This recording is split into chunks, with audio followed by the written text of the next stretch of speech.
Biru bosen. Soalnya gampang. Kata ambil urung bener takbir, kadang-kadang ya kukur-kukur, kadang sarungannya ya urung bener wis napa. Tapi bareng konangan santri ini, Mbah, wow jenengan sholat ketok udel ya, Mbah. Udel lho orang isore udel. Sangge ngalime spontan inna wahala yang zuru ila suarikum wa sadikum wala ila udlikum walakin yang zuru ila kulufikum. Oh wow ora delok klambi ora delok pakaian sing didelok iku ati. Adene sangge mangkle bela awake wala ila udlikum. Wong badune wis kadung ketok napa? Jangan-jangan kono anak salat tak parah. Glorian sering makmum kiai-kiai sing lugu-lugu ngoten urung dikancingno ya takbir. Nak sholat wis ora doyani wis gak meyakinkan nek carane sholat wis. Sholat itu mboten napa meyakinkan. Ya tapi diange ikhlas. Timbang sing meyakinkan tapi mboten napa ikhlas. Wong mboten delok penampilan tapi delok napa ikhlas. Pemene nak fase mergo order. Oh semalah.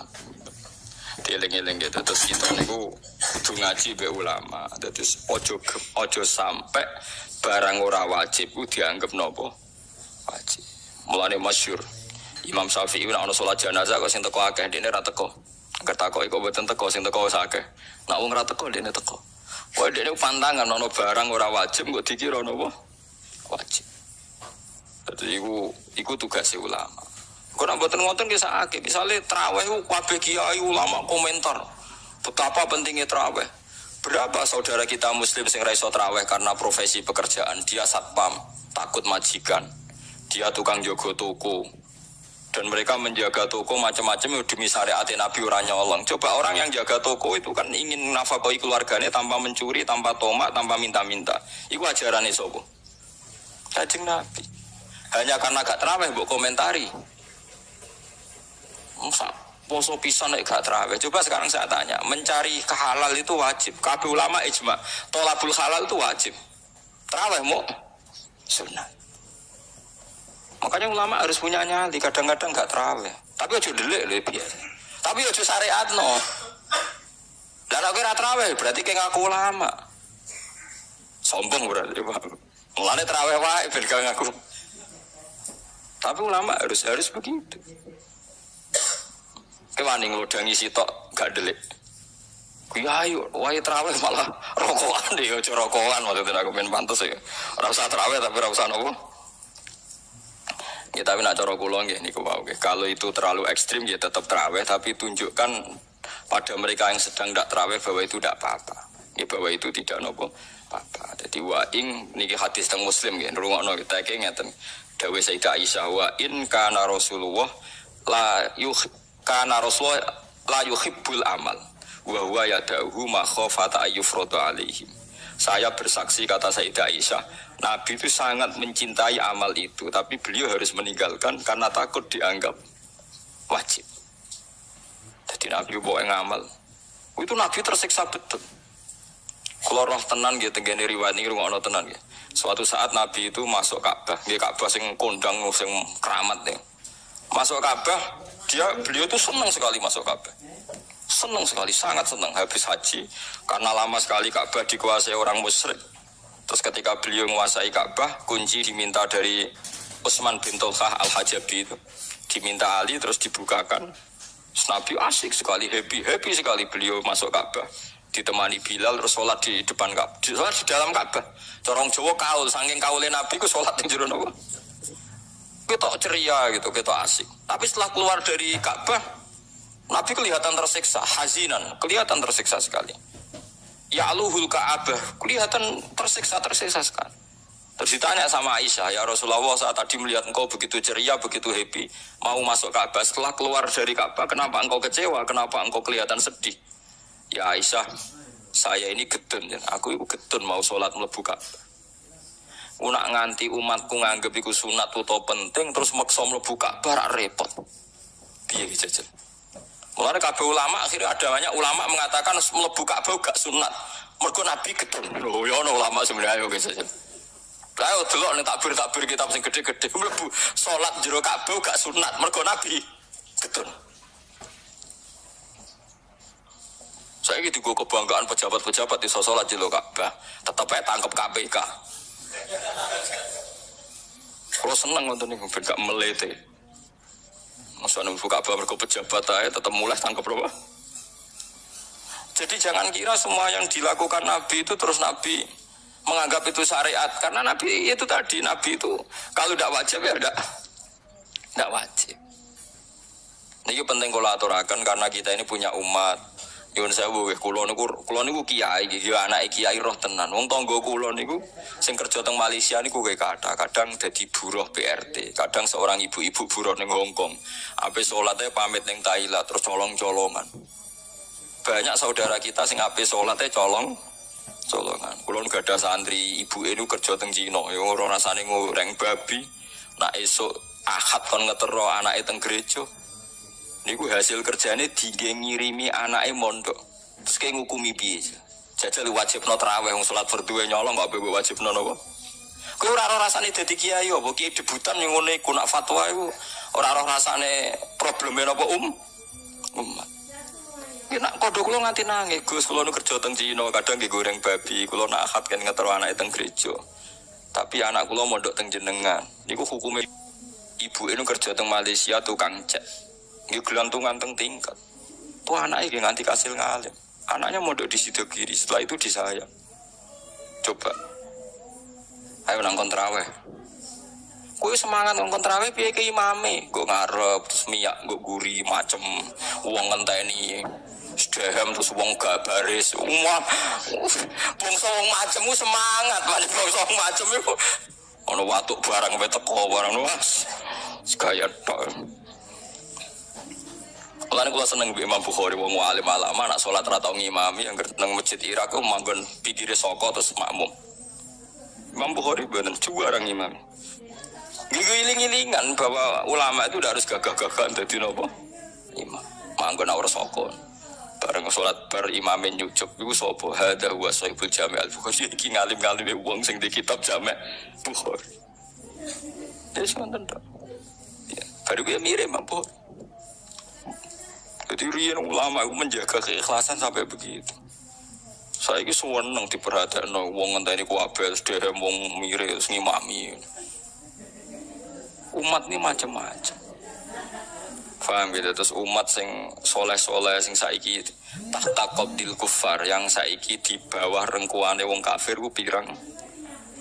Mulane wonten pertanyaan kula nate ditanya sama ketika sejarah Cheng Hu napa? Laksamana Cheng Hu sing teng Sampokong Semarang niku. Itu dulu ketika beliau di Cina itu kan ada silsilah sampai Rasulullah yang ditulis di Masjid Sampokong. Ketika dia di Cina itu enggak memperlihatkan Islamnya sampai jadi panglima. Andai kan dia memperlihatkan Islamnya maka enggak akan punya kader militer.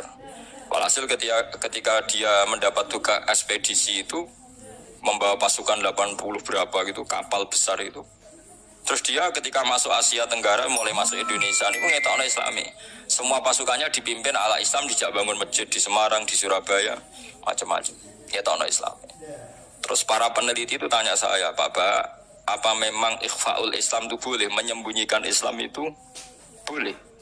Karena buktinya Cheng Hu itu ketika di Cina tidak memperlihatkan Islam. Ya saya jawab, saya tidak punya hukum tentang itu, tapi kalau sampean tanya tarikh saya punya.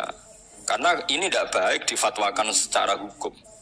Kalau balik balik ya, ada masalah yang tidak baik difatwakan secara hukum. Tapi kalau sampean tanya tarikhnya saya punya. Apa Pak Baik tadi? Abu Dzar ketika Nabi minoritas. Abu Dzar itu orang pedalaman.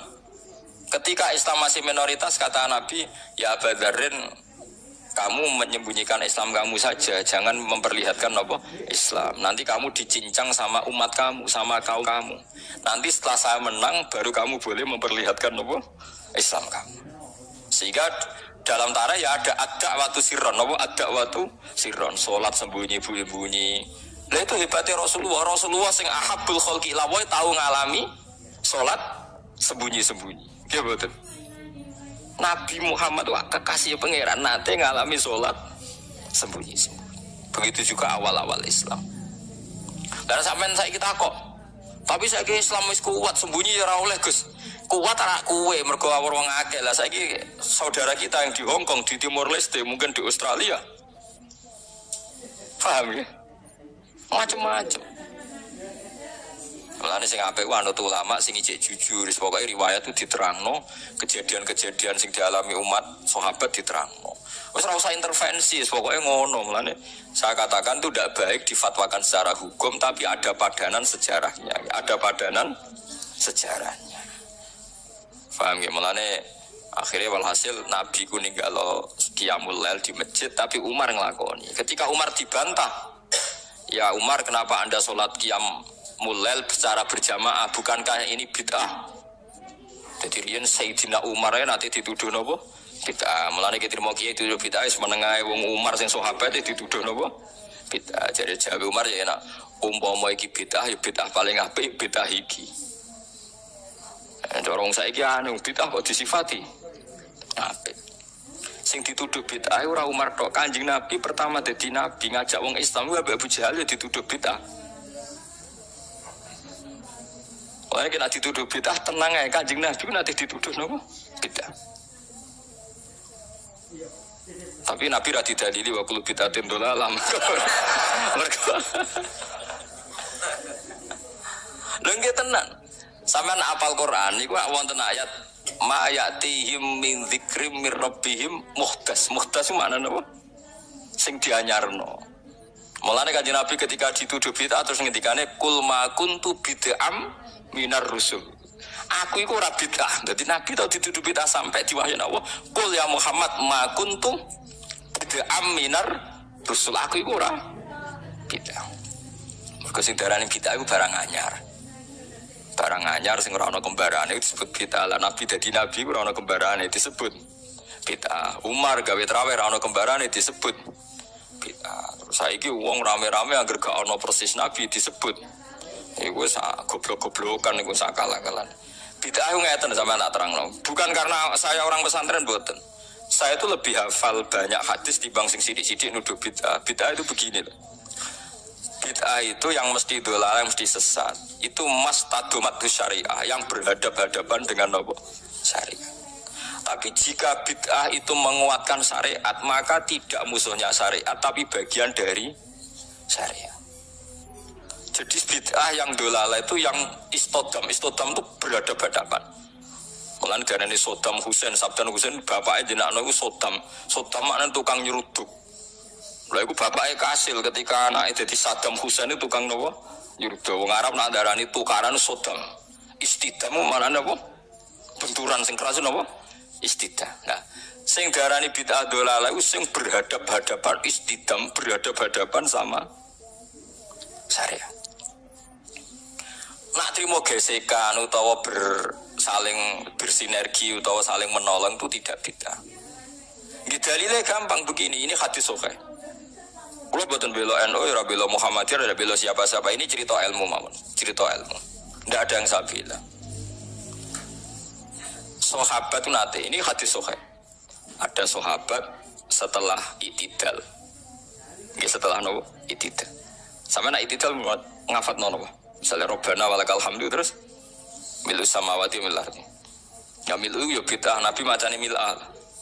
Kabeh riwayat tu Nabi macane mil'ah. Mulane kalau di anak jenenge mil'ah tasbih mergo Nabi macane Rabbana lakal hamdu.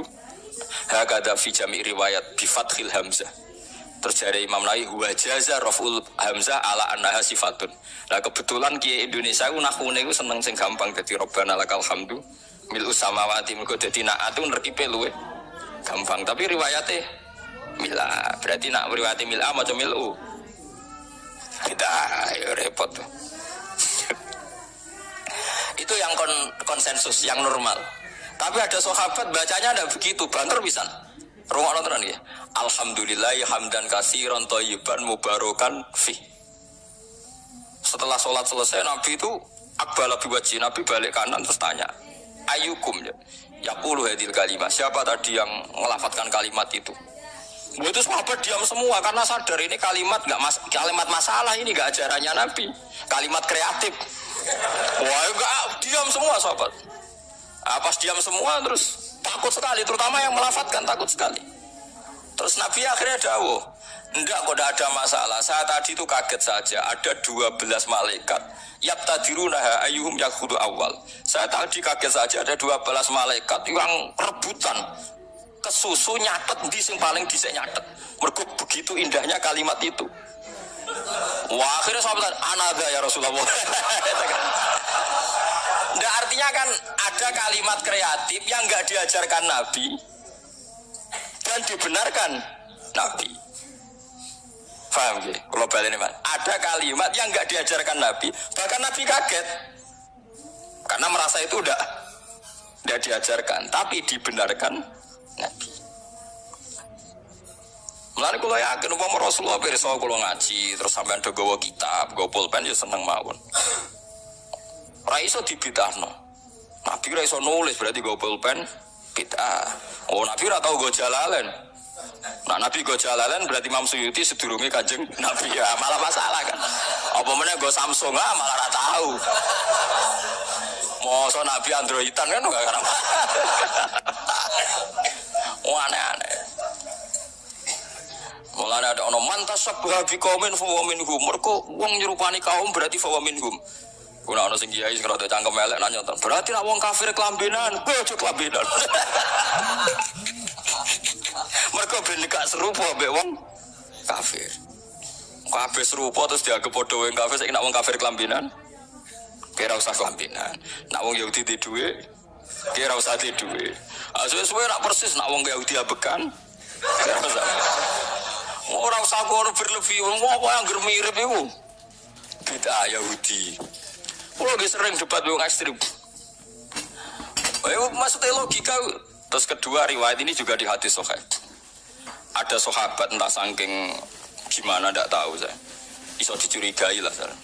Pokoke mati urip nak ngimami kulhu rakaat ula ya kulhu, rakaat saniyah ya kulhu. Sampai Syariah satu kontingen yang dipimpin sahabat itu bosen. Mergo tiap salat itu kulhu.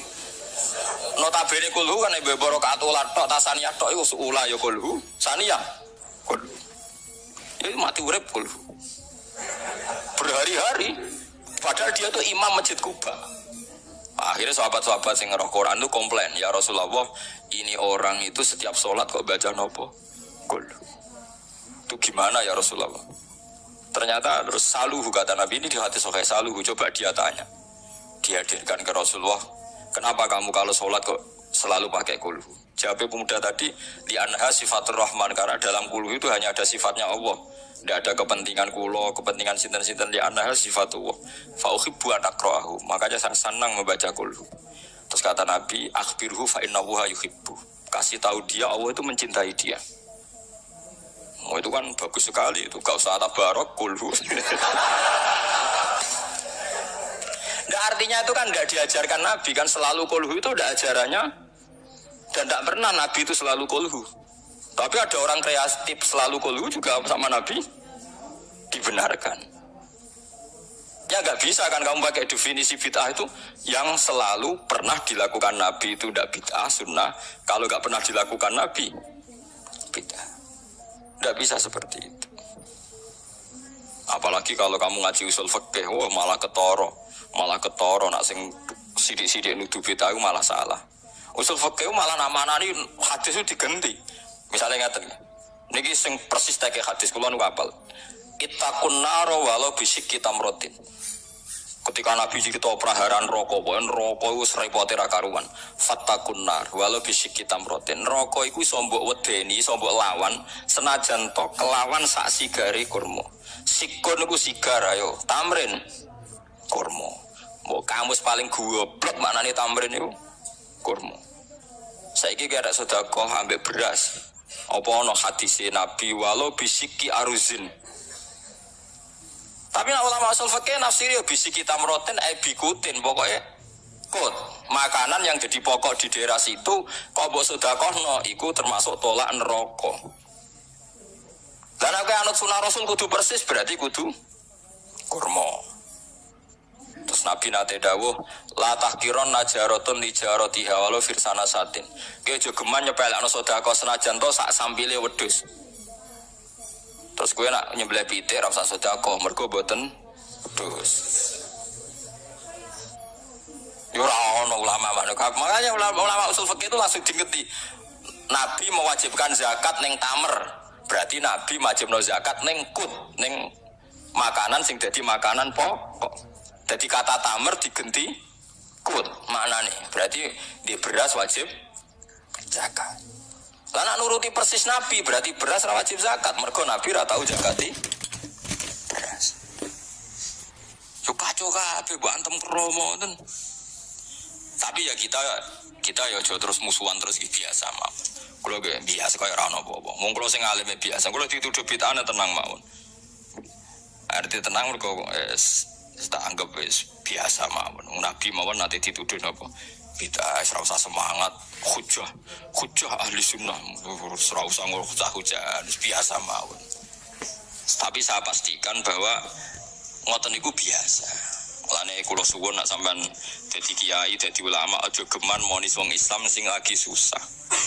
Iwau misalnya tarawih biasa, nak takoki tiyang tarawih sunat ya sunat, Ramadan pisan ya tarawih. Tapi tiang niku mboten tarawih padahal ngeten-ngeten. Ya apik enak dene menawa apik ra tarawih mbaya mergawe sing ngoten. Sebut itu izinan ngendikan kok ora jelas. Ya ora jelas kowe malah jadi pangeran geruang ape mbok hukumi ya omonge ngono.